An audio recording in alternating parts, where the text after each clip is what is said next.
Tell me about the dap you got with my girls, because every time they see you, you guys have some sort of a ritual. Tell me about that. Well, since when I started for the company, you had just had your first child.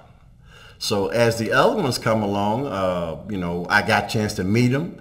Several times I was at your home doing whatever, your favorite, an errand for you or something. So I thought it was pretty nice if, since the girls knew me so well, that we'd have a greeting. So I taught them the dap. You think you and I could do it? Oh, yeah. Let's see. 1, 2, 3. There we go. All right. That's for you girls.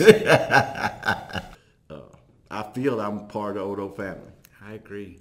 I think when employers hire people, one of the things that you dream of is finding somebody like you that so much more than just an employee. Right. Between my grandma and my parents and my daughters, and how you take care of our extended family with all the other people. We're really, really blessed to have you. So thank you for all these years of service. Thank you.